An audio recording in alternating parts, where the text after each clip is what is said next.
The moment a conversation gets difficult, most managers do exactly the wrong thing. They try to build a better argument by producing more evidence, statistics, reasons why they're right. And that is precisely when they lose. Difficult conversations don't go wrong because one side ran out of good arguments. They go wrong because someone lost their self-control. It's 1998, 27th floor of a high-rise in Harlem. 3 armed fugitives are holed up inside an apartment. Days earlier, they'd used automatic weapons in a gang shootout. Chris Voss, head of a crisis negotiation team, is trying to find a peaceful ending. SWAT is behind him, snipers are on the rooftops, but Voss has no phone number for the apartment. So for 6 hours straight, he speaks through the door. He doesn't argue, he doesn't demand, he doesn't threaten. He uses what he calls his late night FM DJ voice. Slow,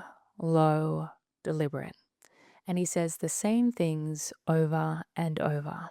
It looks like you don't want to come out. It seems like you worry that if you open the door, we'll come in with guns blazing. It looks like you don't want to go back to jail. 6 hours, no response. Then a curtain moves. All 3 fugitives walk out, hands in the air. Not a word until the cuffs go on. Boss asks them, "Why did you finally come out?" All 3 give the same answer: "You calmed us down." Voss wrote all of this up in Never Split the Difference and built a consulting practice around this one central idea. He calls it tactical empathy. And the insight isn't what most people expect. Tactical empathy isn't about being warm. It isn't about being agreeable. It's about understanding what the other person is feeling, naming it out loud, and doing that without losing your own regulated state. The late night radio DJ voice wasn't a style choice. It was the technique. Princeton researchers studying neural resonance found that in any conversation, the brains of both people begin to align, and the quality of that alignment tracks directly with how well one side is listening. When you regulate yourself, you shape the room. Voss didn't calm those 3 fugitives by saying the right things. He calmed them by being calm himself and holding it for 6 hours straight. That's not a personality trait, that's a skill. Here's the sequence. Before any difficult conversation, a stakeholder pushback, a team member who's reactive,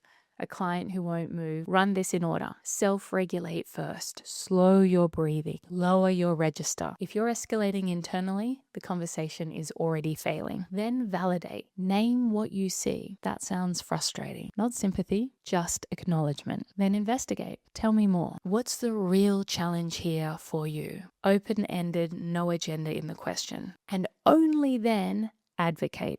Present 2 options. Based on what you've said, we can either do X or Y. It's up to you. Most managers skip straight to advocate. That's why the conversation goes sideways. So the next time a conversation gets hard and you feel yourself digging in, notice that, because the urge to argue harder is the signal to do the opposite. You cannot manage the conversation until you learn to manage yourself first.